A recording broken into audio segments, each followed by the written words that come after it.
Jackie Jason and Brent Roski filling in for Lou Seipold this morning. We're joined by Janet Dingwall. Thank you for coming in this morning. Thanks We're talking about meeting Mr. Right. All right, ladies, put down the kids, pay attention. Well, if you have kids, you probably already found Mr. Right, but pay attention to what's going on. Or at least Mr. Right now. Mr. Right or Mr. Right now. Janet, you're here to kind of talk about how we can get ready to open ourselves to new things in our life, and it might just be a new relationship. Yeah, because you're not necessarily, you know, people might say, oh, well, are you a matchmaker? And what would you say to that? I would say, no, I'm not. This is more about I haven't introduced people. It's more about relationship readiness. It's more about really finding the love of your life and what makes it fun and easy. You know, I read some stats a while ago that 86% of young people think that relationships are hard. They have a belief that relationships are hard and that it's another full-time job. And you hear it. No, well, I don't think it should be. I mean, isn't it?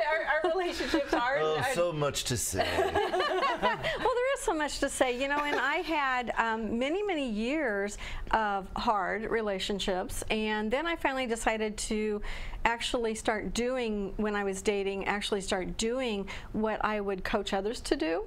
And so for the last 7 years, I've had fun and easy. So it really can be fun and easy. And so I really kind of have this mission that I want to help people to learn. Mainly I work with women, but to help them to learn that if you do the work during dating and ask the questions and know what to do during dating, then the relationship can be fun and easy. You know, I was doing some research for this segment.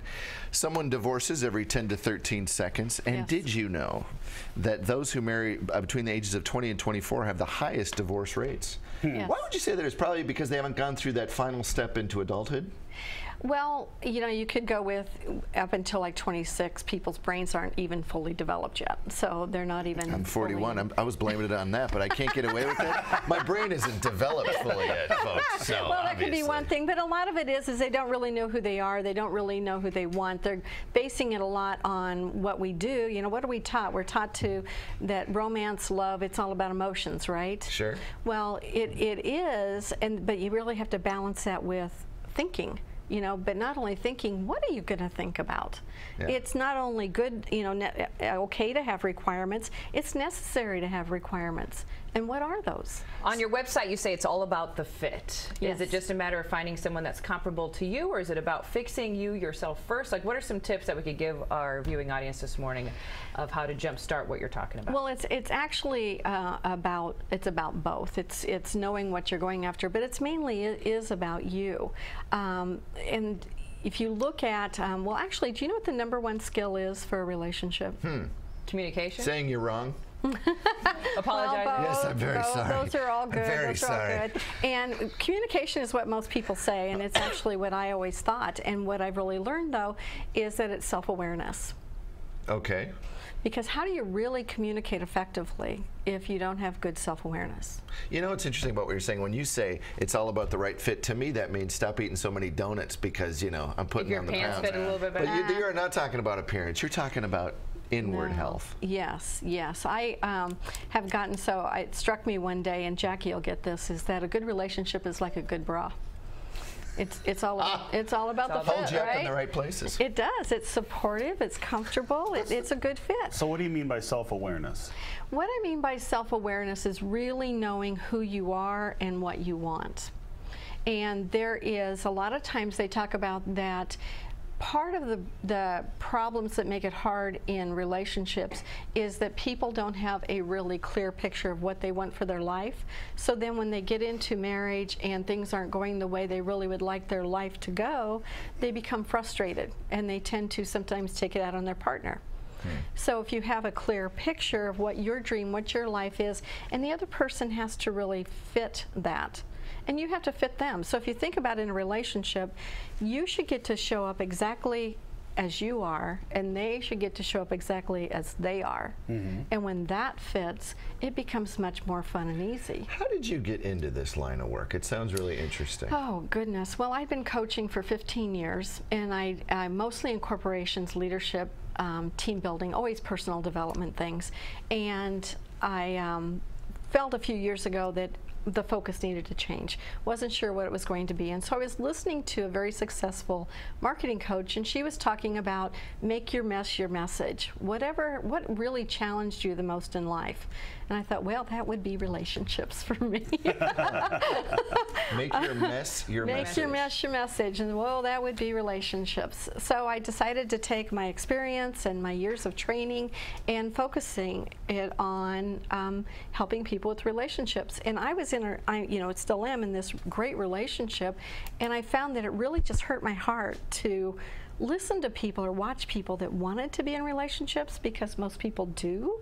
Studies show that most people do, that to show them how they could significantly increase their chances for something fun and easy. But you have to have people come to you, and you say people should bring their true selves into this meeting. Right. But you have to have people come to you who want to change themselves in any way they can just to be in a relationship, right? I mean, people who think they're not going to be happy unless they're in a relationship, and they're going to do anything they can to do that. Does that happen? It does, and what I work with them with is that how they're really working on what it is that they want. So if they really want this fun and easy relationship, looking back, and it's working more than on the self-awareness, working on themselves when you show up authentically as you are, then you're going to find someone who authentically fits you, and that's when it becomes fun and easy. So it's working on confidence, it's working on self-esteem, it's working on that there is enough out there, because there's people of all races, ages, sizes dating and getting married every day, right? So the right person for you will like you. Well, it's interesting, too, how communication has changed. A lot of dating now, getting to know someone, you get a number, and then it's all texting. There's no face-to-face, so communication has changed totally. But what's interesting, we talked about stats at the beginning. In the time we've been talking to you, 65 people have gotten divorced. Yeah. And why? That's kind of a scary statistic. Why do you think that is? Why do I think that is? Why do so many marriages fail? Because they don't really know who they are, and they don't really know what they want, and they go into relationships all about emotions and chemistry, and they don't think enough about what it is that they want. And part of how I know that they're not learning is third-time marriages, the divorce rate is 73%. So people aren't learning from their mistakes. Now, I hate to say mistakes, but they're not learning. They're all experiences, they're all opportunities to learn. So it's and they don't, let's face it, also there isn't the stigma attached to divorce that there once was. Yeah. So if it's not working, people get out. If someone's watching and wants your help, how do they get a hold of you? Oh, they go to readytofindmrright.com, and the information is there. And actually, I love talking to people. I do a free strategy session. I call it Why Am I Still Single?